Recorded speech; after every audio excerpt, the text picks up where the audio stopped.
There was a cold case that was solved, and this happened back in 1983. Now, a black man by the name of Timothy Coggins, he was murdered for socializing with a white woman. Now, they didn't know who murdered this brother, but they finally caught the guys that murdered him. Let's go ahead and roll the clip. Bars in Spalding County, they're accused of a 34-year-old murder. 59-year-old Frankie Gebhardt and 58-year-old Bill Moore Sr. have been arrested for the 1983 murder of Timothy Coggins. Officials say a thorough investigation was done at the time of Coggins' death, but because witnesses were hesitant to come forward at that time, the case was left unsolved. The sheriff's office says it wasn't until this year that new leads surfaced. Investigators reopened the case and deputies arrested both Gebhardt and Moore this morning.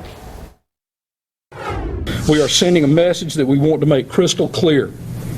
If you are a criminal, murderer, drug dealer, or gang member, you are no longer welcome or tolerated in Spalding County. We will do everything we can do to stop you, regardless of who you are, where you come from, and as was demonstrated today, regardless of time and distance. Well, investigators say that the crime, if prosecuted today, would have been considered a hate crime. 3 other people were arrested for obstruction in this case, 2 of whom are law enforcement officers. The sheriff says he expects more arrests and charges to follow. So they found this young brother slain outside of Griffin, Georgia, back in '83, okay? So his family was too traumatized to put a headstone on his grave, not knowing who killed Timothy Coggins or if the killer might come back to vandalize a well-marked burial site. They held a hurried, fearful funeral and left it unadorned, according to his niece. Now, this is what happens when you fear white supremacist terrorism, okay? Black people have been the victims of white supremacist terrorism from the moment we got here until today. We are still victims and victimized. Don't let the descendants of the slave master tell you that you aren't victims. As long as you live in a system of white supremacy, you are a victim. As long as they have race soldier police walking around, you can be victimized and your life can be took at any given moment, and they will not bat an eye. They won't send a cop to jail. Shoot, they may even give the cop donations for killing you and justify it with their religion and white Jesus, right? So they said that 34 years later, the 2 white men have been charged for the racially tingling cold case, and they finally, after 34 years, marked the grave. Them little towns in Georgia, all these little areas of the South. Like I say, the South has amazing people. Trust me, a lot of them are just good people. But you have some of the most ignorant people I've ever seen in my life. You have some of the most backwoods people here. They are proud of their racism and white supremacist terrorism. They hold on to that. They're cut off from the rest of America.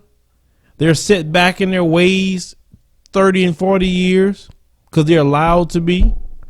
The cops run amok in that town. The Klan runs amok all over these areas. They're waving Confederate flags. In a lot of those states, Mississippi, Alabama, Georgia, Louisiana, you always hear things coming out of those states. So they said that the killing was unsolved until October, when the authorities found out about these guys that you saw, arrested them for stabbing and slicing Coggins to death and giving him a seriously disfigured wounds. After the hearing in November, prosecutors said Coggins was also dragged through the woods behind a pickup truck. So after they cut him up, they dragged him. He was 23 years old because he had been socializing with a white female. This is why I tell you, brothers, leave Becky alone. And this is why brothers get angry, and also brothers start saying these females are bed wenches and so on when they choose to lay down with them. They choose it, okay? Nobody's forcing them anymore. This man has raped them, pillaged them, has done pedophilia acts on black children all throughout history. and you choosing to lay with them. Same thing with the men. Look what they do. And you choosing to still go chase them. You chasing them and justifying and get angry, visibly angry. Because how dare somebody black tell me I can't be with Becky? But I'm saying is that female ain't worth your life. Them cops kill you too over Becky.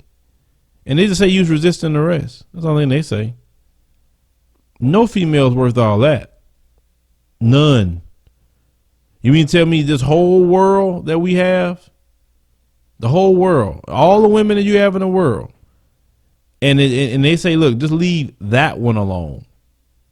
Leave Esau's daughter alone. Let her be to her community. White supremacy is still going on. It's not safe for you to do so, bro. No.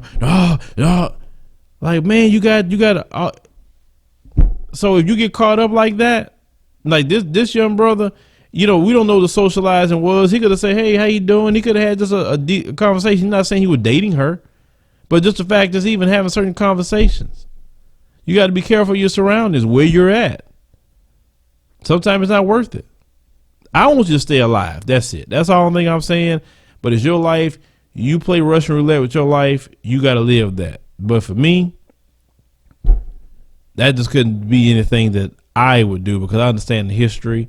I understand brothers was hung from trees, castrated, and their genitals put in their mouth for even looking at Becky a certain way. So,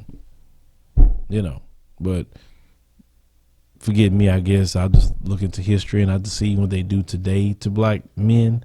But you guys don't put two and two together, but yet they say suicide. Well, leave me a comment. Let me know what you think about this. Share the video, like the commentary, subscribe. Make sure you click the notification bell to find out when we post new news stories or live streams.